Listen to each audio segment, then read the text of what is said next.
It was the coldest day in March. The wind hit my face like ice. I stood at the front window of the coffee shop, watching the street.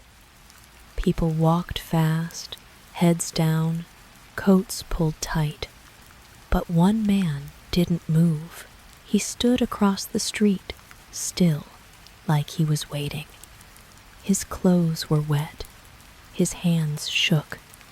But his eyes, they didn't move. They looked right at me. I didn't know him. Or maybe I did. I turned away, heart beating fast. My hands felt cold, even with the cup of coffee I held. Something about him felt wrong, like a memory I couldn't place, like a story I had forgotten, but my body remembered. The bell over the door rang. He came in. His boots left water on the floor. His coat dripped. No one else looked up, but I did. I couldn't stop myself. He didn't speak. He walked to the old seat by the window, the seat where Evan used to sit. Then he pulled something from his coat, a book. He placed it on the table. It was my book, the one I lost 2 years ago, the one Evan gave me on our last day. I couldn't breathe. The man looked at me and smiled, a small, tired smile. "Page 42, he said. His voice was quiet, like a whisper through the rain. I stepped closer, and just like that, everything came back. The letters, the garden, the goodbye at the airport, the silence that followed. I thought I had buried it all. But the past never stays quiet. Not in Portland, not in the rain, not when love never really ends. It started on a rainy Thursday. He walked in like he didn't belong, but didn't care. Wet boots, messy hair, a quiet face that held something deep. His name was Evan. He asked for black coffee. I poured it and asked if he wanted sugar. He shook his head. "Do you have a place to sit?" I asked. He pointed to the corner table near the window. That table was always empty, always cold. I nodded. Each day after that, he came in. Same time, same coffee, same table. He didn't talk much at first, just smiled, looked out at the street, like he was waiting for something to come back. One day, I asked him what he did. He said, "I build homes." "Like a builder?" I asked. He nodded. "For people who lost everything." That made me look up, really look. He wasn't just quiet. He was kind. The kind of kind that doesn't need words. He said he worked for a group that helped people after storms, after fires. He moved a lot, never stayed in one place too long. But this time, he said, "Portland feels slow. That's nice." We started talking more. After my shift, we walked to the park. He told me about a town in Texas where he helped rebuild after a flood. I told him about my dream to open a flower cart near Powell's bookstore. "You'd be good at that," he said. "You know how to bring life into quiet places." That night, I walked home and didn't feel alone. It was strange. I didn't know much about him, but I trusted him, and that scared me more than I wanted to admit. We didn't fall in love fast. It was slow, soft, like rain on an old roof. You don't notice it at first.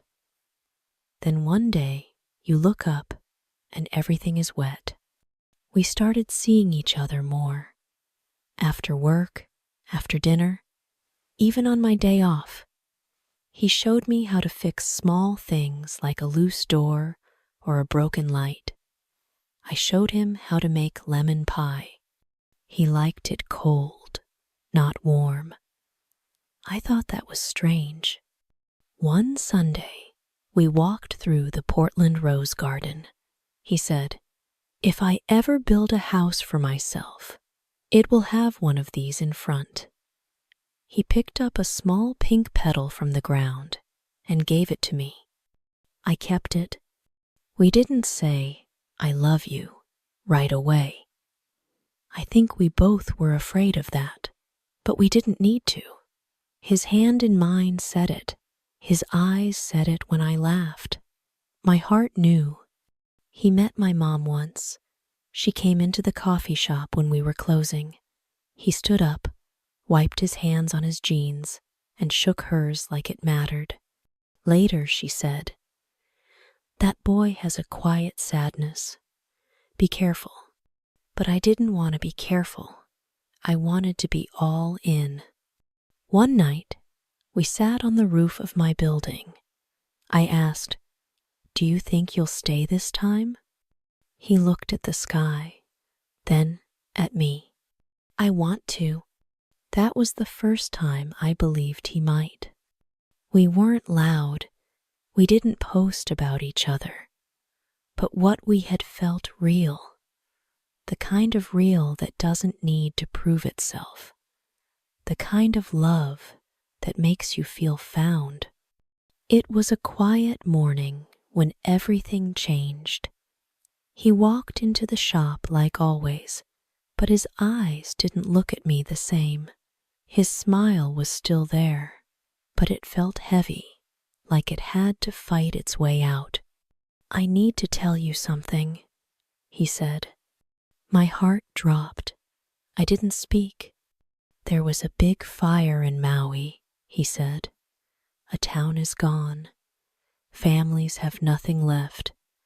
My team is going." I looked down at the coffee in my hand. It was warm, but my fingers felt cold. "For how long?" I asked. 5 months, he said. "Maybe more." 5 months. That felt like a year, or forever. He reached into his coat and pulled out a small book. It was old, with a red cover. Inside were blank pages. "I'll write to you," he said. "1 page each week. I'll send it here. Keep it safe." I held the book like it was a bird. Small, soft, easy to lose. "Do you really have to go?" I asked. He nodded. "They need help. It's bad." I wanted to say, "I need help too," but I didn't. He touched my hand. "I'll come back. I promise." That night, he walked me home. We didn't talk much.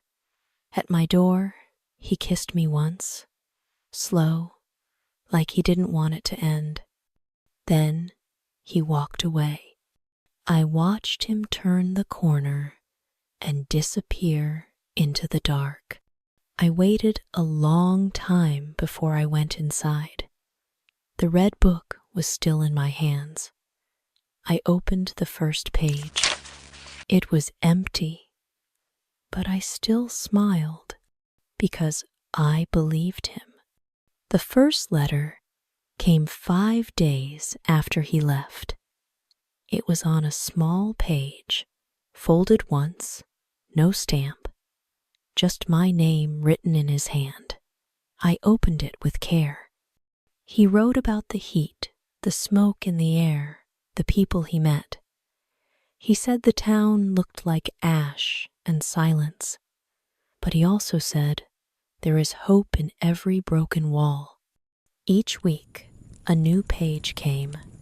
He wrote about a boy named Keanu who lost his dog, about an old woman who kept singing even when there was nothing left, about building new roofs, painting walls bright blue to fight the gray.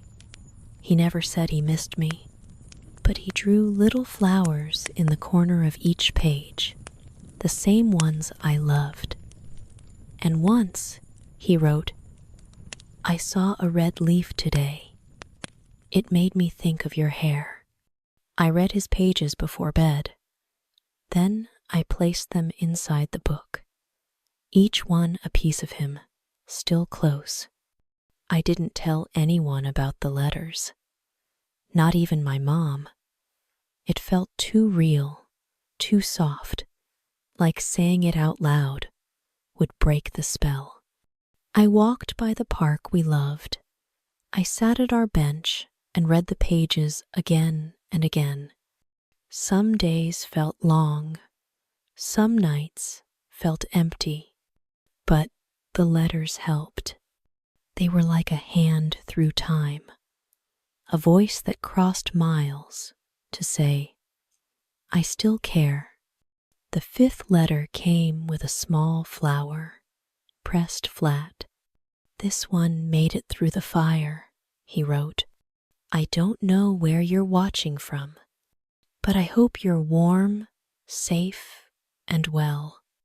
Maybe drink some water or rest your eyes for a minute. And if someone came to mind just now, maybe send them this story."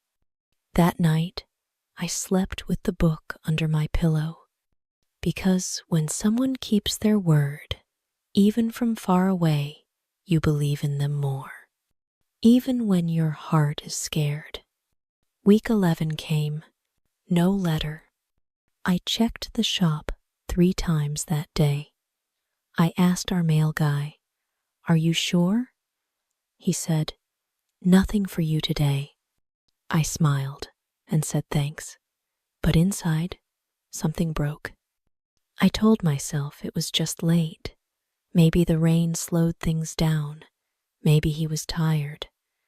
Maybe the pen ran dry. But week 12 came. Still nothing. I waited at the same window where he once sat. The sky outside looked gray, like an old shirt left out too long. I watched each car pass, each person walk by, hoping one of them would have his eyes. But no one did. By week 13, I started calling. I had his old number. It rang once, then went quiet. I sent a message, just a few words. "Are you okay?" No reply. I searched for news about his group. I found a photo of a build site. No names, just people in hard hats and dust. He wasn't in it. I held the book in my lap and opened it to the last page. Letter 10. It ended with, "If there's ever a day I can't write, I hope you still know what I'd say." I didn't. I didn't know what he would say, or feel, or think. And that scared me, because silence isn't like a lie you can fight. But silence crawls in. It makes a home in your chest, and then it waits. Each day I waited too. I told myself the next page would come, but it never did. One night, I couldn't sleep. The rain hit my window like small hands. I sat up and looked at the red book on my desk. The pages inside were still full of him, still full of hope. But hope without answers can turn into something else, something sharp. The next day, I packed a small bag, a few clothes, the book, and a photo of us by the river. I bought a ticket to Maui. The air there was warm, but my chest felt cold. I walked through the streets where the fire had hit. So much was gone. Houses turned to ash, trees without leaves. People sat outside small tents, eyes full of stories they didn't want to tell. I asked about him at a church, at a food tent, at a build site near the water. No one knew him. Then a boy with big eyes looked at my photo. "That man helped me fix a bike," he said. "He gave me half his sandwich." "Do you know where he went?" I asked. The boy shook his head. He said he had to see someone from before, someone who made him cry once. I stood there, frozen. That night, I watched the ocean. I held the book in my hands, pressing it close like it could answer me. He had come here. He had smiled. He had cried. And then he was gone again. Not lost in fire, not taken by storm, but by choice. He left, and he didn't say why. And that, somehow, hurt more than anything else. 43 days after the last letter, my phone buzzed. One message. No name. It said, "I'm sorry. You deserve better than someone who hides." That was it. I stared at the screen for a long time. The rain outside hit the window in slow drops. My hands felt like stone. I tried calling back. The line went dead. I texted, "Where are you? Are you safe? Please say something." Nothing. That night, I sat with the red book open on my lap. The pages were soft from reading, some edges torn. The last page was still blank. I picked up a pen, but I couldn't write. My hand shook too much. I walked to our old park. It was cold, empty. The sky was low and gray. I sat on our bench and watched the path, hoping, just once, to see him turn that corner. He never did. The next few days passed like water. I went to work. I smiled. I made coffee. I counted steps, counted hours, counted heartbeats. But I didn't count on him anymore. My mom asked if I had heard from him. I said no. She looked at me, quiet, for a long time. "He made you feel seen," she said. "That's rare. But baby, don't wait for someone who won't stand still for you." I didn't answer. I just nodded. Later that night, I opened the window and let the wind blow through. And I whispered to the sky, "Why did you leave?" without telling me the truth. But the sky stayed quiet, just like him. 4 months later, I saw him again. The bell on the shop door rang. I looked up, and there he was. Evan. He looked thinner. His hair was longer. His face was tired. But his eyes, they were the same. He didn't speak. He walked to the same table by the window and sat down like no time had passed. He placed something on the table, a thick envelope. I couldn't move at first. Then I walked over. My hands were cold. He looked up at me. "I wrote," he said. I didn't send them." The envelope held 27 letters, all written by hand. Some pages were messy. Some had small coffee stains. All were dated. "I was going to tell you," he said, but something pulled me back. He told me about her, a woman from his past, someone he once planned to marry. She was sick, dying. He left to see her one last time. He stayed too long, then couldn't face me after. "She never let me go," he said. "Not in here." He pointed to his chest. I looked at the letters in my hands. "I never stopped thinking about you," he said. "But I thought maybe you'd be better without me." I wanted to scream, or cry, or hit something, but I didn't. I just said, "Why didn't you tell me the truth?" He looked down. "Because I was afraid," he said. "Afraid you'd stop loving me if you knew." I stood there, full of fire and cold all at once, and I realized love without truth isn't love at all. I didn't answer him that day. I just picked up the envelope and walked out into the rain. It was cold. My shoes were soaked before I reached the corner, but I didn't care. I walked all the way home with the letters tight in my arms, like they might fall apart if I let go. I sat on the floor of my apartment and opened them one by one. He had written about everything: the first day he left, the people he met, the things he saw, the dreams he had, the pain he carried.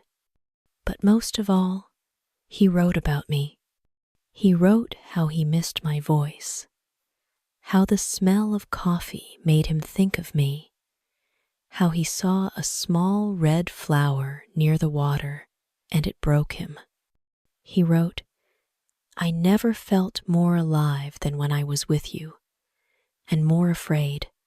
Some letters had drawings, little stars, trees, a picture of the old bench in our park.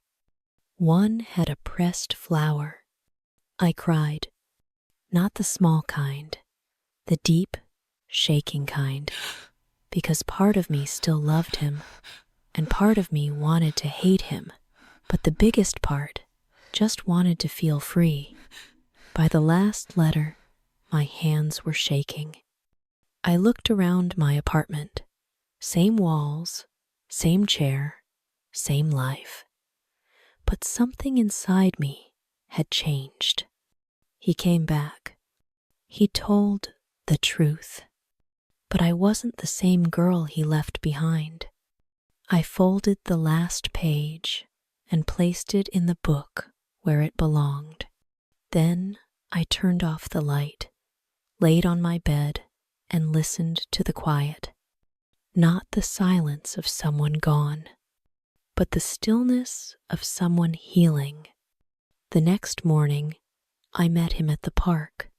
The same bench, the same tree, but nothing felt the same. He stood when I walked up, like he wasn't sure if he should smile. I didn't smile back. We sat in silence for a minute. Then he said, "I don't expect anything. I just needed to give you the words. I owed you that." I looked at him. "You owed me the truth a long time ago," I said, "but you gave me silence instead." He nodded. "I know." I took a deep breath. My hands rested on the book in my lap. "I read them all," I said. "Every word. Some made me cry, some made me angry, but most just made me tired." He looked at the ground. "I want to say I'm better now," he said, "but I'm still learning how to be whole." I stood up. "I'm not the same either," I said. "You were a chapter, a good one, a hard one, but I don't want to live in it anymore." He stood too. His eyes were soft, sad, but calm. "I understand." He reached into his coat and pulled out something small, a red petal, dry and pressed. "I found this near the build site," he said. "I kept it for you." I took it without speaking. Then I walked away. The air was cool. Leaves moved in the wind. My steps felt light. He came back. But this time, I was the one who let go. Not with hate, not with pain, just peace. Because sometimes walking away is how you find your way back to yourself. Months passed. The trees in Portland turned gold, then bare. The rain stayed, soft and steady, like a song I knew by heart. I didn't see Evan again, but I didn't need to. I started working more hours at the coffee shop. Mrs. Hill, my boss, let me run the flower corner near the back window. I brought in small pots, old books, and wrote little notes beside each bloom. People began to stop and read them. One woman cried when she read, "You can grow again, even after fire." I knew that line by heart. I had lived it. I picked up drawing again, too. I sketched the park, the bench, my coffee cup, the pressed petal. Then one day, I put all of it in a small book. I placed it on the shelf at Powell's, tucked between two old storybooks. Inside the front cover, I wrote, "If you find this, maybe you're healing too." It didn't matter if he ever saw it. It wasn't for him. It was for me. And maybe for someone else waiting to feel whole again. My home felt different now, not because it had changed, but because I had. I didn't wait by the window anymore. I didn't check the mail for words that didn't come. Now, when it rains, I light a candle. I make tea. I open the window just a little, enough to hear the drops. And I smile, not because I forgot, but because I didn't let the silence keep me. He left a space, but I filled it with light, with peace, with me. Some people come into our lives like light, warm, soft, and full of hope, but not all of them stay, and not all of them are ready to give what they promise. This story shows that love is not just about feeling, it's about being there, speaking truth, and showing up when it matters. Words are easy. Silence is easier. But being honest, even when it hurts, takes something more. It takes heart. And when someone walks away without a word, it leaves a space. A space filled with questions, with pain, with what could have been. But even from that space, we can grow. Rachel didn't need a big ending. She didn't need someone to come back and fix what was broken. What she needed, what she found, was her own peace, her own voice, her own light. That's the quiet power of healing. It doesn't shout. It doesn't rush. It shows up each day in small ways until one day you breathe and it doesn't hurt. And when the ones who left come back, it's not about holding them. It's about knowing you no longer have to. Have you ever waited for someone who didn't come back? Have you ever kept checking your phone, hoping for one more message, one more word, something to explain the silence? Sometimes it's not the goodbye that hurts most. It's the not knowing, the way someone can vanish, and yet still live inside your heart, in your steps, in your sleep. But maybe this story made you feel less alone. Maybe it reminded you that you're not the only one holding a space for someone who walked away. If someone came to mind while you watched this, maybe it's time to let that space go. Not with anger, not with hate, just with love for yourself. And if you know someone who needs to hear this, someone who is still waiting, still hoping, still holding on to someone who won't stay, please share this video with them. Maybe it will help them breathe. Maybe it will help them laugh. Maybe it will help them sleep better tonight. And one day, when they're ready, they'll thank you. Not because the story fixed anything, but because you gave them something to feel, something to hold, when everything else felt too heavy. If you liked the story, comment number 7. If you think the story could be better, comment number 8. We are always here, working hard to bring you the best stories. Thank you for watching, our dear friends. Your support means everything to us. See you in the next story.